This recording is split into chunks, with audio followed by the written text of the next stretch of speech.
Hello everyone. Today I'm here to talk to you about error correction. So what is this? Think about when you are a student or a teacher and the process that people go through when an error is made in the language use. So if we're looking at it from a teacher's point of view, what happens, right? A student makes an error and you point it out, right? You say, we don't say that, right? We don't pronounce it that way. So when you do that, you are going through the second step. You're categorizing the error. You're saying that in English, it's pronounced like this, or in English, the word that you used means this, but you should use a different word, which is the correct word for this situation. So you categorize the error as one of pronunciation, vocabulary, grammar, right? And then the next step you may or may not do, this is where your linguistic knowledge and the student's linguistic knowledge would help determine this, right? Whether you might analyze the cause. Why is that an error? Was it just a one-off error? Is it something systematic? You know, this is where you do things like you say, well, in language, in your first language, the grammar works like this, but in English, the grammar works like that. And so don't forget that we don't want to use the word order of our first language. We want to use English word order, or we want to use the English pronunciation of the letters for an alphabet for a language that uses the same alphabet as English, but has different pronunciations for those letters and so on. So you may analyze the cause, right? So here's error correction simply, right? A simple process. Error correction is part of the larger phenomenon in language teaching called teacher talk, right? How much time should a teacher spend talking in the language classroom? What kinds of language should the teacher be using? How specific, how broad, how general, right? And should the teacher be using English only, which may of course be necessary if you're teaching students from a variety of first language backgrounds and you don't speak all their languages. But should you be using the student's first language, if they are in fact all students with the same first language, should you talk to them in that language, Chinese, Portuguese, Arabic, what have you, or should you use English only? The discussion of teacher talk is a broad one that is of particular importance to language teaching. We'll be talking about that generally, and error correction more specifically, which is teacher talk about errors. Now, I think teacher talk is important for all teachers, of course, but I think it's something of particular interest to language teaching because we are using the medium of communication, language, to teach the lesson, but also to teach that language, right? I mean, you use English. Let's say we're all English speakers. You use English to teach geography to kids who use English. You use English to teach mathematics to kids who speak English. But you use English to teach English to kids who don't speak English. So you've got a quite different situation between the relationship between the language mode, spoken English, and the topic or field that's being discussed, English. So teachers of language have to think about this a lot more. They have to think about things like, well, look, I want to give my students the opportunity to talk or to write, so I want to maximize their talking time because they have to practice using the language in order to learn the language. So I want to maximize their talking time, and thus I have to minimize my own talking time. And yet I've got to talk enough that I teach them the things I want them to know. So you're constantly at each stage of the lesson having to balance between these two things, right? If I talk too much at the start, I'll have to talk less at the end so the students have time to practice using the language themselves. So there's this balance between those two, this tension between wanting to talk to explain things, but having to not talk so that the students can learn things. And sometimes teachers even say that if they don't talk enough, they feel like they're not doing their job because they're not teaching the students. But you have to back away from that and realize that if you talk too much, you're not giving the students the chance to learn, right? So it's a delicate balance between the two and getting this right. You've got to grade your language as well. It's not just how much do you talk, What kinds of language are you going to use? As I said on the previous slide, means this more accurately, right? You've got to grade it to the level of the classroom. This is phrased most famously by a man named Krashen, Stephen Krashen, grading it to the level of the classroom. He called this providing your students comprehensible input. By comprehensible input, and then he made a formula. It's not really a mathematic formula, but it's symbolic of one. He called it I+1, where I stands for interlanguage, which is the student's current level of language ability. And then you've got to talk to them at their current level of language ability plus just a little bit more. You've got to always be pushing them to learn by using the language they know, I, which reinforces that knowledge, and then using slightly more advanced language forms, slightly more advanced vocabulary, slightly more advanced grammatical structures, morphological structures. You've got to always be pushing the students to, or think of it as not pushing them so much as pulling them. You're pulling them to your level. If we use the typical up is good metaphor, I'm pulling them up by always using language that's just slightly better than what they know now. So I'm pulling them up to my level. And then, but of course, as they reach my level, I pull again. This makes developing a curriculum, developing a lesson plan, even an individual lesson plan, very difficult work for language teachers to try to get that just right, to reinforce what they know and pull them up to the next level and not talk too much while doing it, because they can only come up to the next level if they get to talk as well. L1 language can be useful. Translation can be useful. Using the student's first language is fine. Most theorists agree. Your schools may have policies, no using the first language, English only. Schools may have policies because that's appealing to parents. Parents often think that's better. Most theorists do not think that that's necessary to use to use English only. Of course, sometimes you have to. If all the students, a classroom here in London could theoretically have students, every student could have a different first language. And so of course you would have to use English only. But if you have the opportunity to use L1, there's nothing wrong with that. Worth saying that when we talk about teacher talk. Okay, so some basic principles of teacher talk, which you can then apply more specifically to error correction, right? Teacher talk about errors. You can see, I hope you can see that it's a broad topic at the top, teacher talk, and you can focus in more on how do I talk about errors later. Tuning into the language your students are using is a really important teaching skill, especially when you've got new students.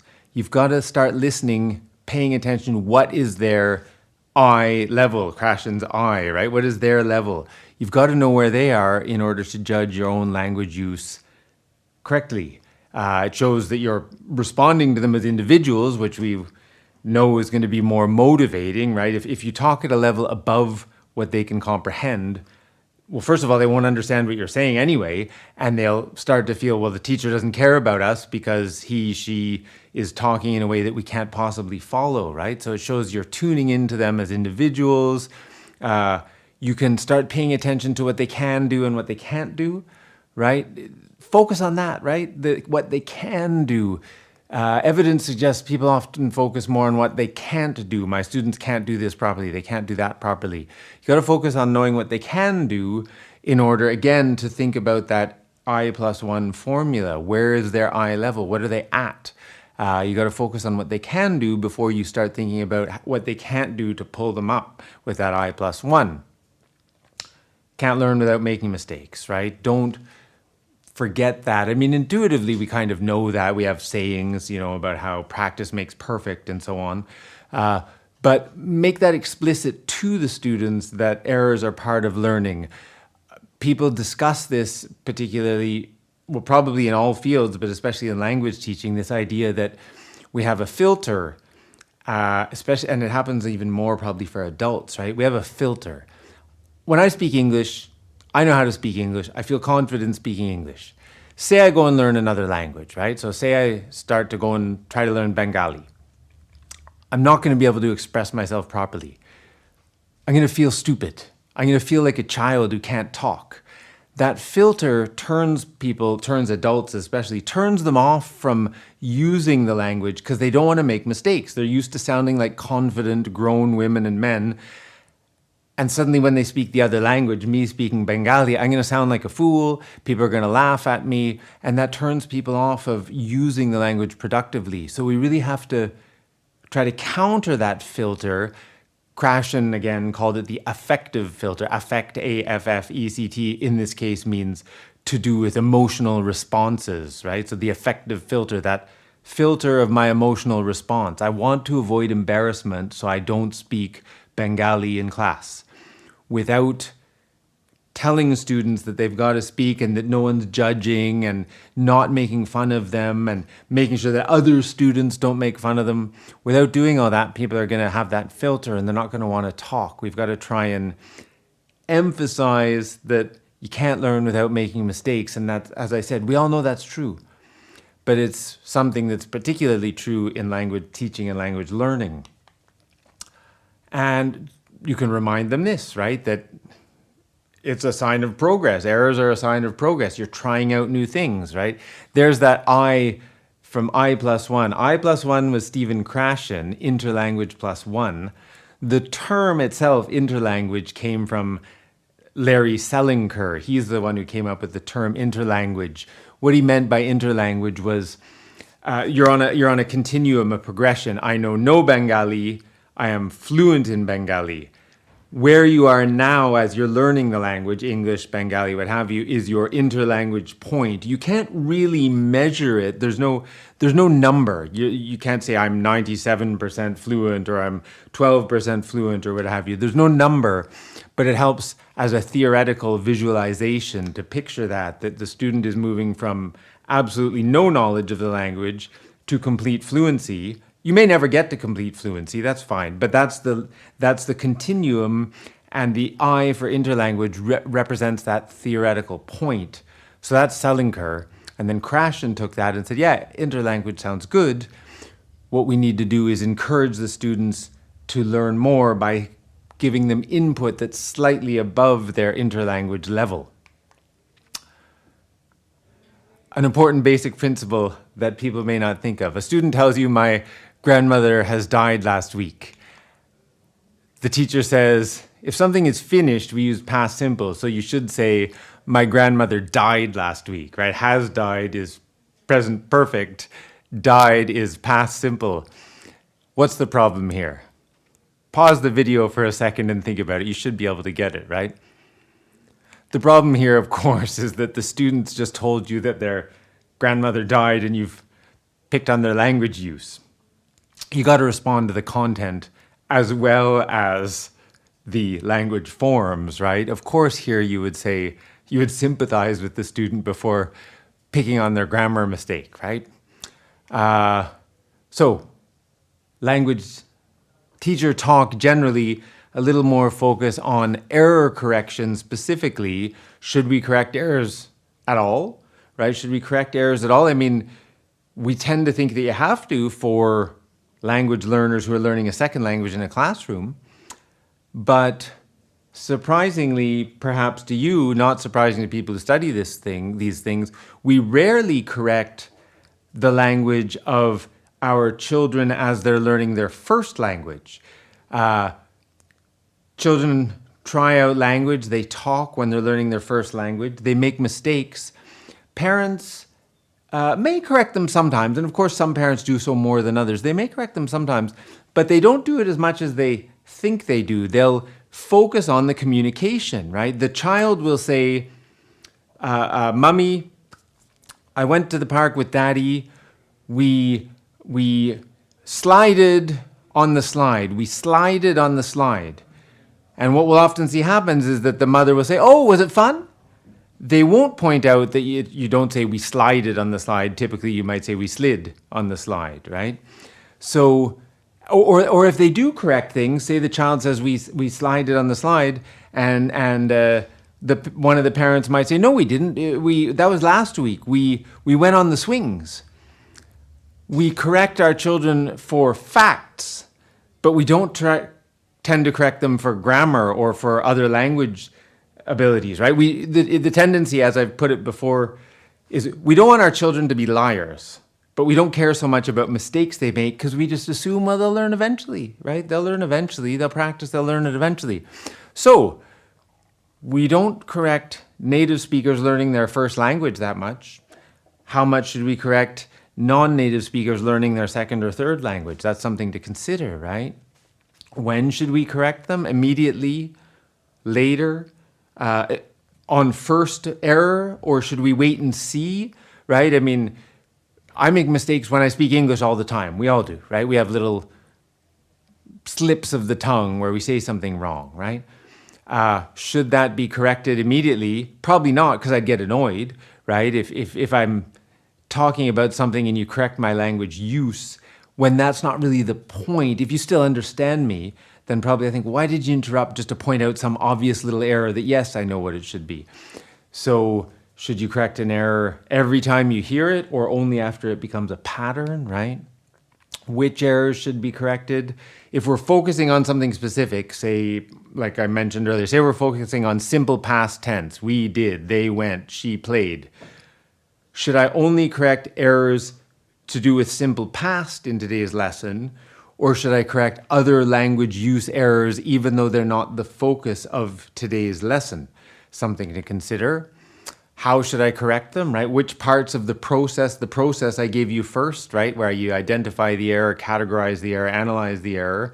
Which of those steps should I go through? You know, maybe for a younger new learner, you just correct the error. You just point out the error and tell them the proper way to say it without bothering to categorize it. But you may find that higher level learners who are much more fluent will want you to go right through. They'll want to analyze the error. They'll want to think, why did I say that when correctly it's said this way? What have I done wrong? Because that reflection helps them notice the mistake they've made and presumably eliminate it more often in the future.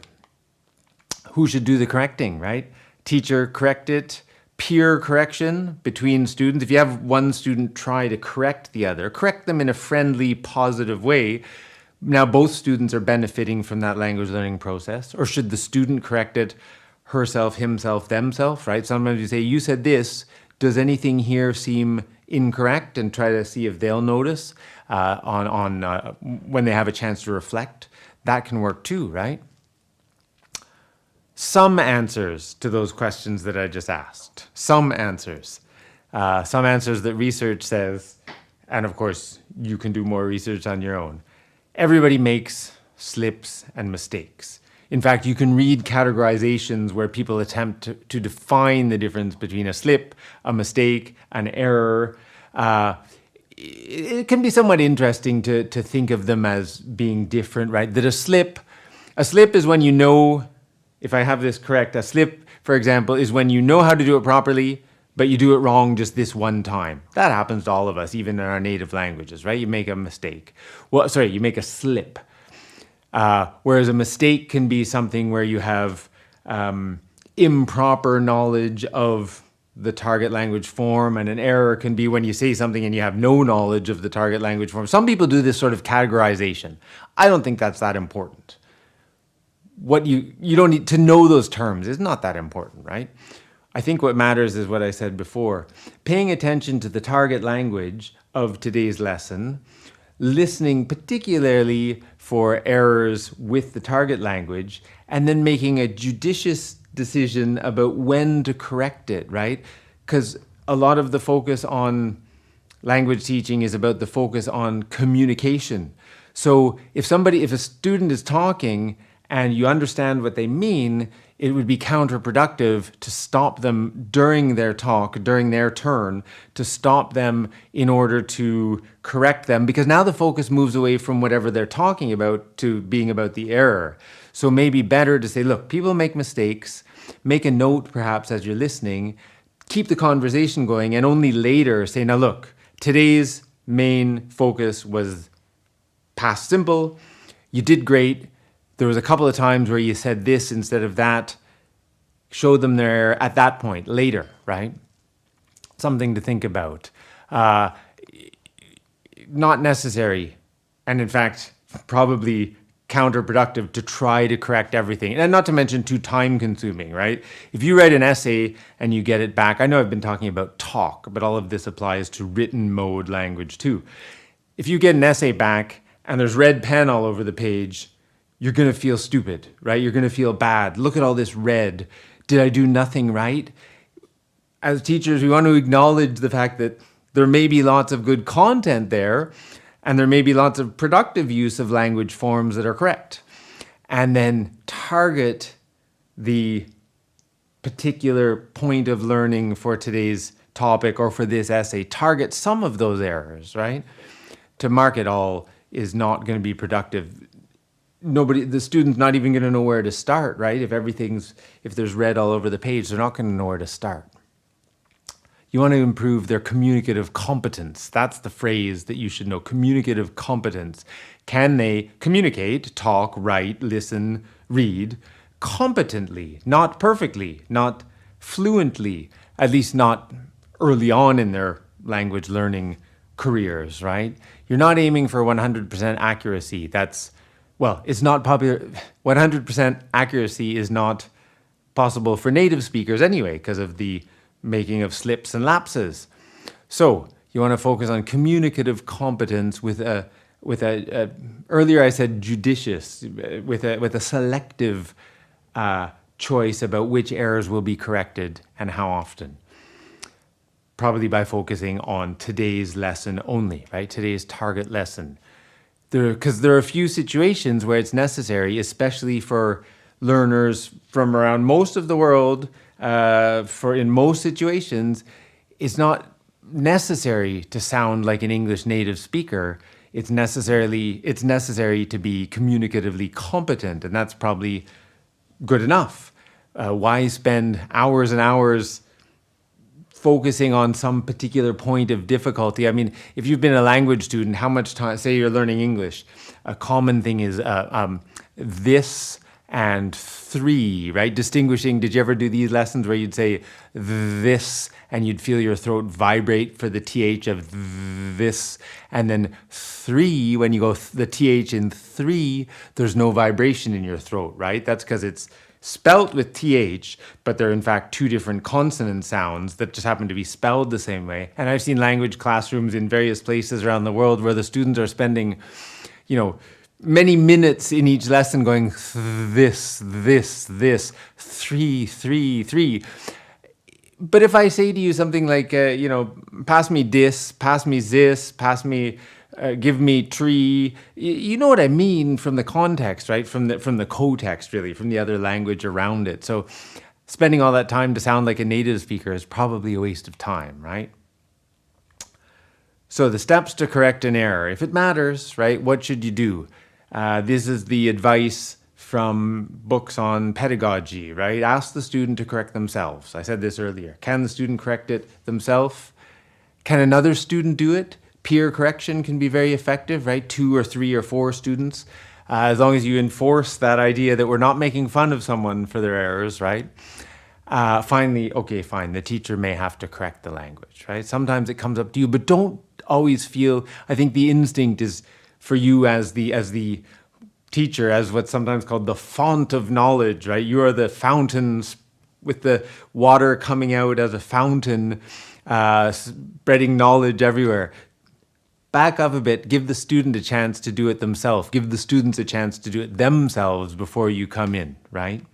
How do we correct? Sometimes explicitly, this is wrong. Just say it directly, right? This is wrong.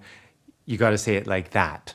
Sometimes people do what's very effective, what's called a recast, where you say it, you repeat what the person said, but fix the error, right? So the person says, I climbed the stairs, and you say, oh, you climbed the stairs? Why did you climb the stairs? What was upstairs? That sort of thing, right? So you just say what they said, but fix the error. You don't point out directly that they made a mistake, but you implicitly point out that they made a mistake. You can clarify, right? So, sorry, what did you mean? Right? Sorry, what did you do? You went up the stairs? That sort of thing. Meta-linguistic cues. You can say that's not the correct past tense. Do you know past tense? what's the past tense of climb? So you can try to not give them the answer, but by saying past tense and climb, and then they do, oh, what's the typical past tense? Add ed for regular verbs, climb, climbed, and then you try again, and you say, so could you start again, please? So you can use their knowledge of linguistics to make them correct the error themselves. Try to elicit the correct response. Similar to using the meta-linguistic cues, just ask questions, right? Ask more questions about whatever was happening, the climbing of stairs, and hope that they end up producing the word climbed properly by you asking them questions. And you can, of course, repeat it. You can just repeat it, right? I think you've probably heard that been done before. You were climbing to the stairs, and that'll kind of draw their attention. His face looked a bit quizzical, and he said climbing, and they go, oh yeah, that doesn't sound right, and then they may fix it, right? Problems with correction. A few problems with correction that people have drawn attention to. This goes back to me saying, do we really need to correct errors, right? Like the fact that we often don't with our children who are learning a language natively, we often don't correct their errors. Krashen, whose name you've seen and will see many, many times, of course, if you study language learning and teaching, says that comprehensible input is enough, right? That the idea being that we have this, what he called the language acquisition device, that learning a language is not the same as learning to play tennis, where you practice playing tennis or you practice playing piano and eventually you learn it. Krashen and others, I mean, this relates to the famous linguist Noam Chomsky even, have said that language learning is different, that we have some facility in our brain that is specifically designed for language learning. And Krashen says because you have that language acquisition device, you're going to learn language no matter what, as long as you get enough input. As long as you hear enough language, you will learn the language. Long said, well, yeah, and what about interaction, right? Similarly, that it's not just hearing the language, it's the interaction of meaning. Negotiation of meaning is the phrase used here, and that's actually the best one to know. Negotiation of meaning. That's what leads to language acquisition. That if you say something incorrectly, apples to have, and someone's face is sort of confused, and then they go, sorry, I'm not sure what you mean. Are you asking if I have some apples, or are you saying you would like to have some apples or 2 apples, right? And then you struggle to negotiate meaning, which in a classroom, of course, a controlled space, that's easier than being out in the supermarket. But that struggle to negotiate meaning is what leads to the acquisition of language. And finally, Merrill Swain, that says, what about it being the output, right? The output, as she calls it, the output hypothesis, that it's your production of language. It's not just the negotiation, but you actually producing the language. And it can't be just the mental negotiation as you try to understand, but you actually have to say the things in order to learn them, going all the way back to me saying that you've got to encourage students to talk in class and try to minimize your own talk as the teacher, because if the students don't have that output, they're not going to learn the language. Ongoing research. You may think, well, he's showing all these people from the past, 82, 85, 95. Yes, these are influential people from the past who's used terms that you've got to know to consider yourself fluent in the language of TESOL. It's not decided. It's not over, though, right? People are still looking at how we can use teacher talk, how we can use error correction more effectively. For example, Kim and Bowles, just a few years back, were looking at, I won't go into all the details here, I just want to show you how this kind of research is done. Looking at the difference between explicit correction, this is wrong, say that instead, or using a recast, right? So implicitly correcting you, saying the correct form without telling you what mistake you made and hoping that you listen. I said this, the teacher said that. The difference is here. That noticing is what will lead to you learning the language or to the student. And they were comparing surface level errors, like an individual word by surface errors. You can read the study, we have access to it. They were saying, they were looking at the effects of explicit correction and recast, so two types of error correction, on two types of error, surface level errors, a word is wrong, versus a whole sentence or paragraph being wrong in multiple ways. And they found that, different correction techniques, the explicit correction versus the recast, worked differently on different types of errors. Our natural affinity for language as humans seems, if we do have that language acquisition device, it seems to be designed to accept different types of error correction as more effective for different types of error. So this is not settled yet. There is still research ongoing. There is still new research that you can read about as you continue with your studies. The final thing I want to talk about is we have those expectations. I think I alluded to this earlier. We sometimes may feel that we're not doing our jobs as teachers if we're not correcting people, right? How would you feel as a student if the teacher didn't correct you? You might think, well, she's lazy, he's lazy. They're not telling me what to do, right? They're not fixing my errors. But the teacher may be strategically not telling you what to do. So we have to try and challenge that expectation for teachers and for students that everything has to be corrected all the time, right? It's an expectation for teaching that may be suitable in other fields to correct students' errors, but for language teaching, it's probably different, right? I shouldn't say that. I don't know about other fields as much, but in language teaching, you can't correct all the errors all of the time. We expect it as part of the discourse, classroom discourse. It's expected as part of classroom discourse. How does a classroom work? Students try things, teachers correct them. But it's an expectation we have to challenge, and that people like Kim and Bowles on the previous slide are challenging with their research. You can't correct everything all the time, and when you do correct things, you've got to correct it in the best possible way. Thank you for your time. Goodbye.